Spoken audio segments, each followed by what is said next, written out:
Hey everyone, Spud here from Spud's Games. Welcome back to my YouTube channel. Today's video, I'm going to run you through some CRT pickups that I've got in the last week or two. Stay tuned.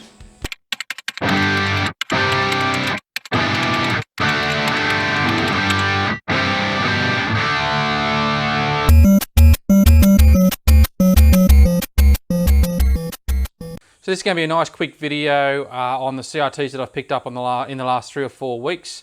I do plan on making some more video game videos, so if CRTs aren't your thing, just stay tuned because I will be doing some Sega Dreamcast and maybe a Mister video. I'm looking at picking up a Mister and a Retro Tink and all sorts of things. So stay tuned if you're more interested in the video game side of it. But since I've managed to pick up a few CRTs, I thought I might as well make a video about it. So all up over the last month or so, I've managed to pick up 4 CRTs, 2 of which I've kept. One which I got rid of, which was the Sony RGB, which I did a video on before. But the reason I got rid of that is some guy did a part trade with me for this particular PVM. And I've also managed to pick up this LG Golden Eye CRT. So all up, I got 2 Commodore monitors that I'm going to show you guys, this PVM and also an LG Golden Eye. Now you might not think much of the Golden Eye, but there is a particular reason that I picked it up. And this PVM is actually faulty. So although it was part of the trade, I'm keen to give this a repair. It doesn't seem too hard to repair, but you never know with these things. So without further ado, let's get stuck into them. The first video part of the video will be these 2 particular CRTs because they're bigger. I can only fit 2 of them on the bench.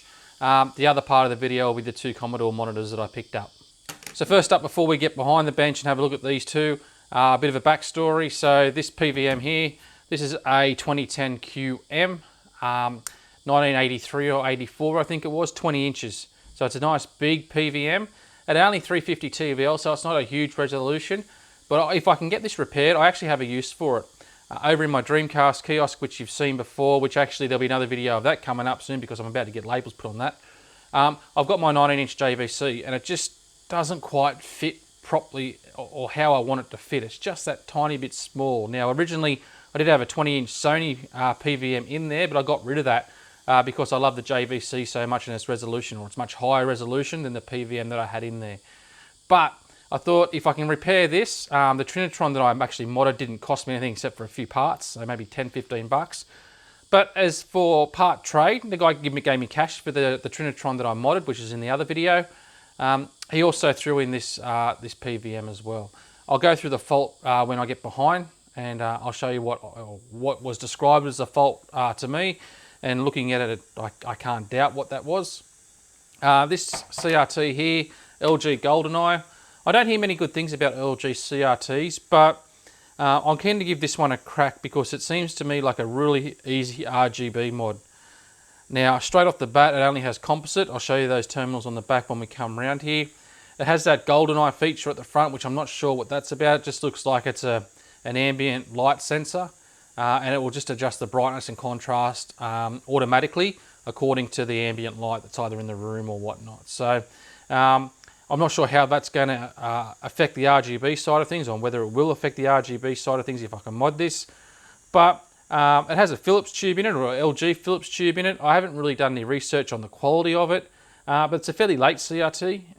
And I have no doubt that if I can mod this, and it seems like a really, really easy mod, then I'm actually keen to see what the picture's going to be like on it. Being a newish or a newer 4x3 CRT, 50-60 hertz, Philips tube, and RGB, you know, it kind of all marries up to, it should have a pretty good picture. So first up, we'll just look at the Golden Eye LG. Pretty straightforward sort of CRT. Cost me 30 bucks. So it didn't, I'm not out of pocket a huge amount of money. 68 centimeters. Has your usual front buttons on it. There's that ambient light. I think they call it natural algorithm eye, or you'll see up here it's a Golden Eye. No affiliation with Bond or the game, I don't think. And then it has these AV terminals on the front, composite AV terminals, as well as a headphone jack. Moving around to the back, I was a little bit worried when I opened this up how dirty it would be because the place I picked it up, let's just say, wasn't the cleanest place, but pleasantly surprised actually. It was, I'm not going to say dust free, but it's certainly not the worst one that I've seen. Quite a very small board actually for the size of the CRT. Flyback's quite big though, as you would expect for a 68cm. Now the reason why I say this should be a very easy RGB mod, these particular composite ports or jacks or whatever you want to call them, where they actually soldered to the board is actually the same pattern as a SCART socket or a PCB SCART socket. So if I desolder that and that, there is no reason that I shouldn't be able to solder a SCART socket in its place. The second part of it, which seems pretty easy, is this board here is actually houses the jungle. So this row of terminals here, or these pins here, that's the jungle, and this is where it connects to the main board down the bottom here. Now, according to the schematic, and I'll run you through this because I'll do a video when I do this RGB mod, by changing these out, all the wiring for the RGB should be there, but there are a couple of components missing, I've already confirmed, that show on the service manual are sort of dotted, but they're not there. And I'll see if I can give you an example, if I can zoom in slowly. Now you see there, I'll just take it back a bit. It's a bit hard to, but next to those two green capacitors there, you see those resistors, I think it's 205, 207 and 209, if I can just, there. So they're actually supposed to be the grounding resistors for the RGB lines, and as you can clearly see, they're not there. So I've just got to go through and, once I put the sockets in, work out what components there are according to the service manual and what aren't there. And then it's just a matter of adding them in, and hopefully it should just automatically work. Well, when I say automatically work with RGB, there is a setting, a very easy setting to change according to the service menu. There's a table in the service menu where it says SCART on or off. Now I'm assuming the default is going to be off because it's set up for composite. It's just a matter of turning that on. A little bit different to other ones where you actually have to reprogram the EEPROM of the chip, or it's burnt into the chip, that particular feature. This one's actually in the service menu of the TV itself to change. So I don't have to go into or look at reburning chips or anything like that, which I'd never do anyway. I wouldn't worry about it. But it seems all in all a very easy mod. So I've ordered the sockets, see how I go. I've got the resistors all ready to go. Yeah, it's basically just test and see. As I said, I know this board's right because I've built all this out according to the service manual. All the components that it show in the service manual for the RGB are there. It's just a matter of making sure between here and here, these terminals here and here, that the the components I need for the RGB lines are actually there, and just, if they're not, installing those particular components. And as far as I can tell, it's only the resistors that are missing. So coming over to the PVM, this is the 2010 QM, I think it is, PVM. You can see hopefully you can see it's a bit reflective there, but you can see the part number there, 2010 QM.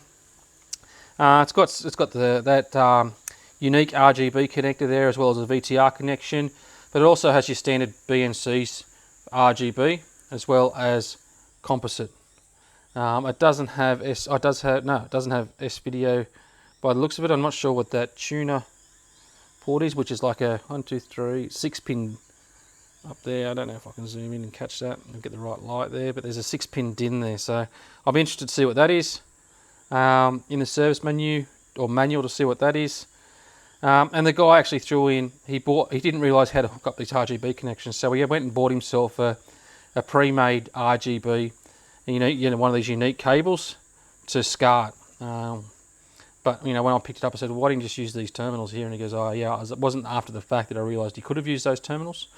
But anyway, I've got one of those particular cables. So I'll just pull the back off and I'll show you what the issue is. Just a quick look. The reason why I wanted to keep this, how good does this look?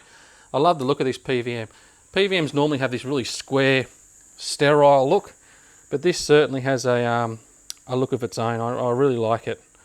So I'll just grab the back off. I'll just come around the front and show you exactly what it looks like as well. Has a speaker there, so it has mono sound. So yeah, I'll get the back off and I'll show you what the fault is, because you can spot it. So here we are, got the back off that PVM now. You can see the terminations there. You can see that DIN plug a little bit better there, line A tuner. So yeah, I'm keen to read up on what that is, as well as your composites and whatnot. Internally, very clean. Pretty much, I'm not going to say dust free, but it's certainly not the worst I've ever seen. You can excuse the bag of screws there. That's just how I store the screws so I don't lose them. Just chuck them in a bag and chuck them inside. So that's where they stay until they get used again. Now as for the fault, so the guy described he was having a video game session. Next minute an almighty bang with a puff of smoke. Some loud arcing and soot. Now he pulled the cover off, so he did pull the cover off to have a look at it, and found when he turned it back on again, he identified that there was arcing in the in and around the flyback. So I'll just see if I can pull this board out a little bit. I have undone the screw, so apologies for the lighting, but hopefully this should come out easily. I'll just turn the camera off and I'll bang it out. Hang on.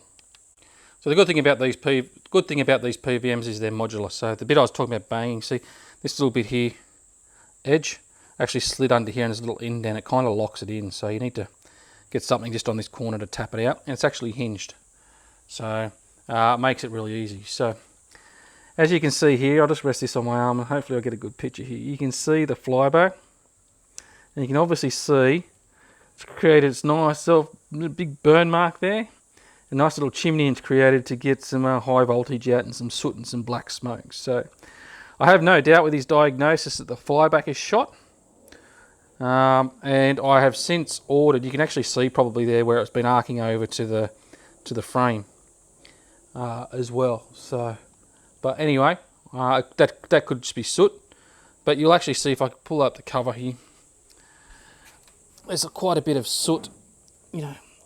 If I just zoom back out, in and around the flyback on the inside of the cover. So I think his diagnosis is pretty spot on, and judging by the terminals where the flyback is, you know, there's a lot of flux residue and indications of a lot of heat there. So I'm going to change the flyback on this, but it's not as easy as just changing the flyback. The flyback on this one, as you can see, the anode here, which is this one here, cable, comes into this HStat box. It doesn't actually go into the cup. It comes out of the HStat box and then into the cup. Now, the flyback that's mentioned in the service manual doesn't actually exist anymore. So I had to do a lot of research and whatnot, and I got on the Diamond or DMN or whatever they're called website, and they list one particular flyback that covers, or one of their third-party flybacks that covers, you know, 5 or 6 different Sony flybacks of very similar type and part number. So I got to thinking, well, if they've got one part number that covers, you know, 5 or 6 flybacks, maybe internally and electrically, those particular flybacks are the same. Maybe it's different mounting, maybe it's a different termination method, etc. That, you know, the slightly different part number in the actual Sony flybacks. But when I say the different part numbers, the part numbers across these flybacks are all the same except for the last 2 digits. So I kind of did some more research and found that the 1910, which is a very similar PVM for the US market, around the same time, used a particular flyback of the same part number, but instead of having 00 at the end, it actually had 11. Now, in that service menu, manual I should say, it showed exactly the same board. So this board here and part number was used in that PVM and the same as this PVM. So I'm thinking, okay, well, if it's the same board, all the voltages were the same, and you know, it all married up to say, well, it should be the same flyback, but there was a slight change in the part number. Now, from what I can tell, that change in the part number was either 2 things. One, it's the mounting feet. You'll see on the back here, see this big thing here? That's like a stabilizer. So there's a metal bar, you'll see at the bottom, it wraps around the flyback down here, and it comes around and it terminates in here. Some have that, some don't have that. Okay, and there could be some extra pins that are used for stabilization of the flyback that this other one might not have. But if I look at the service menu of the 1910 and compare it to the 2010, it's essentially the same service manual, except they just list this slightly different flyback. But in saying that, the voltages are all exactly the same. So I went and ordered that particular flyback. You could get a replacement for the one with the 11 on the end of it. The pins married up, but what didn't marry up was it had a cup on it. Now clearly I can't use a cup here because it terminates into this HStat block. So I also ordered a splice kit, and what that'll allow me to do is cut this here and actually rejoin the new flyback cable onto the old anode cable, somewhere around here hopefully. They call it a high voltage splice or an anode splice kit. Hopefully, and I'm pretty confident, I have done some reading up, and there has been a gentleman that's done this before and worked successfully, or something very similar. So I'm thinking it's going to turn out the same, but we'll just have to wait and see. I'll also change the horizontal output transistor as well, because sometimes they go hand in hand with a dodgy flyback. And someone also said the snubber capacitor as well, so I'll also look at maybe changing that as well. But that's a look at this particular PVM. That's the plan. I'll make a separate video on this repair, see how it goes, whether it goes good, bad, you know, maybe I'll fry myself, who knows. But that's the plan, to repair this particular PVM, just by changing the flyback, not with exactly the same one, or exactly the same part number. There are some slight modifications we're going to have to do to it, but hopefully it ends up well. So that's it for these particular two CRTs that I picked up on the bench. What I'll do is I'll throw up the other two, which I'm probably more excited about than these two. So these are the other two monitors that I've picked up in the last sort of 3 or 4 weeks. Two 1084s, or well, actually one's a Philips, one's a 1084, but essentially they're the same, well, not the same monitor, but this part of the 1084 family, if you're familiar with the Commodore monitors. First one here, picked that up about, this was the first one, picked it up about 4 weeks ago. Part of a Commodore 64 bundle, dodgy flyback was the diagnosis by the guy, doesn't work. Apparently he tried to change the flyback, still had exactly the same issue, which was no pitch allowed squeal. Now I hear that, no pitch allowed squeal, I'm like, well, but still the dodgy flyback.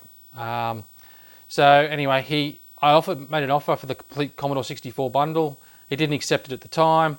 Ended up coming back and he said, look, just come and take it. You know, you seem to know what you're talking about, so it's all yours. Now, I got out there and I was going to prepare to open it up, make my own decisions when I got home to try and repair it. And there was one comment he threw at me that I kind of in my head went, what? That's not right. Which was, yeah, the flyback that I changed it with, I had to cut the extra pin off. And I'm like, what extra pin? He's like, I ordered the one that was I just told to order, and it had an extra pin. And I rang up the supplier and they said, oh no, don't worry about it. You know, just cut it off, you'll be right. I've never had to do that. I must have changed 5 or 6 flybacks in these things. So straight away in my head going, okay, whatever you've ordered, and it may have the right part number on it and whatnot, but that does not sound like the right flyback that you've put in there. The second part of it was the hot, which he tried it on the right thing. He was changing the hot, but he'd actually ordered the wrong one, right one, but wrong one. So the alternative one, which is the BU, I think 508AF, is the insulated hot. He didn't put the F on the end of it, and he actually had the non-insulated version with the metal back on it, which is actually tied to the middle ground pin. Oh, sorry, not a ground pin, but the middle pin. So when he installed it, you had the shield, which was backing straight up onto the heatsink, and that shield was then tied to the middle pin on the hot. It took me a little while to find out that was the problem, well, one of the problems. So I went away and I ordered another flyback. I didn't want to use my spare here, so I ordered another flyback. It had the right amount of pins. Ordered the fully insulated hot, which was, you know, the BU 508AF, I think it is, and replaced it all, and what do you know, works. So there is one small issue, and just excuse me for a second, I'll show you what it is. Like, I haven't been able to work this bit out. Monitor works fine, hasn't missed a beat. There's this shield that covers the neck board, okay, and that wire you can see goes down to a ground that's on the chassis. Now, for some reason, and I don't know why, whenever I had this shield installed, it was shorting on something. I can't work out what it was. As soon as I take this shield off, not a problem. I put the shield back on, yeah, I even had a spark coming from it, and there was no contact. So I still haven't worked out what exactly was causing the issue with this particular shield. The shield just sat over the back of the neck board.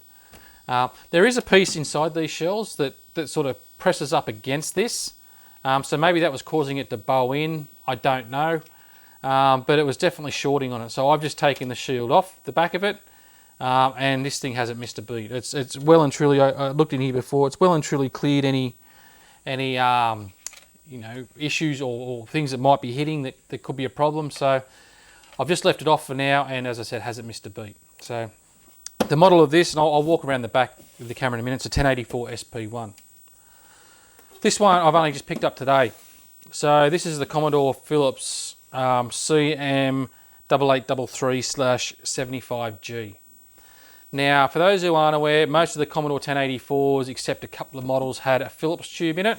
So it kind of makes sense that Philips did their own version. Philips might have even manufactured the 1084s, I don't know. But essentially this CM8833 is the same as the standard 1084, except for one small difference. This one doesn't have S-video, it has composite and it has RGB. Now I believe that you can mod these to have S-video. You need to add in another RCA for the chroma side of things. You need to add a switch in so you're able to select S-video as well. Doesn't seem like a hard modification, but it's a modification nonetheless that I'm probably not prepared to take at this stage because I've got other CRTs that are quite capable of playing S-video, including this one sitting right next to it. But like all 1084s, power button, you can see that I've actually wedged the card in the power button at the front there just to hold it on. Gonna have to change that, which is what I had to do on this one as well. I've changed the power button on this one so it works first time every time. And from preventative maintenance, I will probably end up changing the flyback and the hot in these as well, only because I think I've owned probably close to 7 or 8 of 1084s in various iterations and part numbers, and I pretty much had to change the flyback on all of them now. While this one's working fine, you might say, why change it if it's working fine? Why not? The parts are available now. You know, in 2 or 3 years' time when this goes, I might not be able to find the flyback. So while the parts are available and I can get them freely, I might as well change it, change the hot. It's nice and clean inside. I've had a look. I'm not going to pull the backs off these ones. There's not too much to show, but I will show you take the camera around the back, and I'll show you the difference because they essentially are both 1084 monitors, even though this is a Philips, this is a Commodore. But they both do RGB. This one does S-video, and they both do composite. But they do have different connections at the back, which are for different things. So I'll just grab the camera, walk around the back, and I'll show you what's going on. So first up, when we're looking at 1084s, the first thing you look for is the windows. I'd say 80% have this window's actually damaged or broken and it's not functional. But so if I'm keeping one of these, it's got to have that window at the front. Any 1084 that I've got always has that window. I may have already done a video on one of these before, but I'll show you around the back of it anyway. So it's just a 1084 SP1. It has stereo sound, that's the S in it, and it had the P, which indicates the Philips tube. Also had a D in the part number. There was a version of that which I think actually had a Daewoo tube. I think it was the actual D that stood for. Coming over here, so this is the Philips 1084, or when I say 1084, it's a CM8833, but it's essentially the same thing. It does look a bit different on the front. This one never had a cover from the other one. Your inputs are actually selectable here. You know, on the 1084, they were on the back. I don't know whether the green's going to do anything. Oh yeah, you can choose the green screen from RGB. I thought it was only in composite, but it does work in RGB as well. And then you can see I've got, I think it's an old time zone card there that's wedged in to hold the power on. So I'll have to change the power button on that anyway. While it's got it open and the board out, I might as well change the flyback and hot. Coming around the back, for those familiar with the 1084s, you'll recognise the back on this. It is definitely a Philips. There's the part number. So you've only got composite and mono audio, digital RGB, RGB SCART, and then you've got your geometry settings at the front there. You can see there I've got my RGB Pi just plugged into it. I haven't got this other one turned on. There's the power button, along with the power plug, geometry settings and whatnot. Now this one only has one, or the RGB setting there, or one RGB connection there, which is actually a 9-pin D sub or 9-pin connector there. There is adapters, which I do have one for, which converts or doesn't convert it. It just essentially adapts it to SCART, a SCART connection, still RGB, but it's SCART. It does do analog and TTL. You know, by pressing this button, that's analog or digital RGB. You know, you've got your CVBS, your S-video selections here, and you can see this one's actually got 4 RCAs. So you got composite, left, right audio, because this has stereo, and also your chroma signal as well, so it does S-video. You can see the part number, 1084 SP1. So now you've had a look at the back of it, I just want to show you the picture quality. This is why I love these monitors. For 14 inches, and something that was built sort of 80s, the picture quality on these is absolutely awesome. So You know, I don't see the need of buying the, you know, the $1,000 600 TVL Sony PVMs or whichever brand Pro monitors. Now, when these can be picked up quite cheap, especially if they've got faulty flybacks, you know, and a $60, $70 part and a bit of soldering, you can get a really, really nice looking RGB monitor. It's really awesome.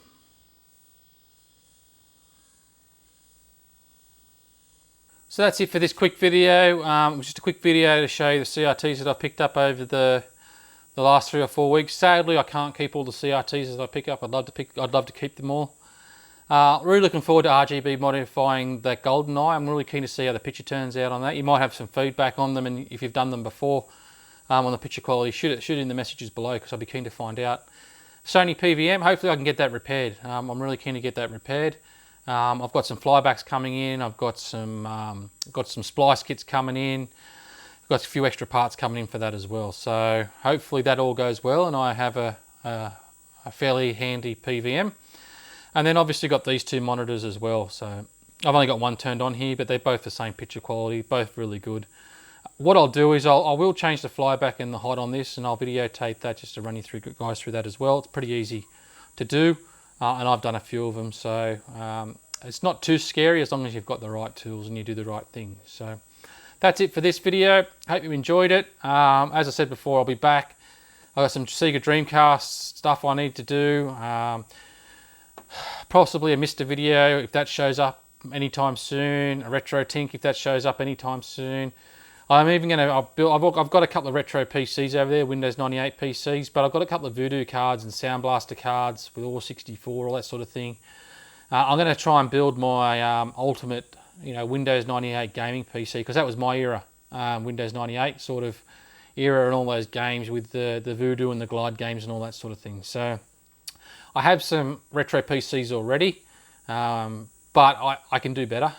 So it's just a matter of getting those parts together, and I'll put it all together, and I'll show you what the end result is for that one as well. So stay tuned. Hope you enjoyed this video. If you want to see more videos, like, subscribe, shoot me a comment. I'm on the Aussie CRT forum and on a lot of video game forums, on Sega Saturn forums, on Facebook pages and whatnot. I'm sure most of you guys have come across me before anyway, so whether it's shoot me a comment below or Facebook or Instagram or whatever. So hope you enjoyed the video. Stay tuned until the next one. See you then.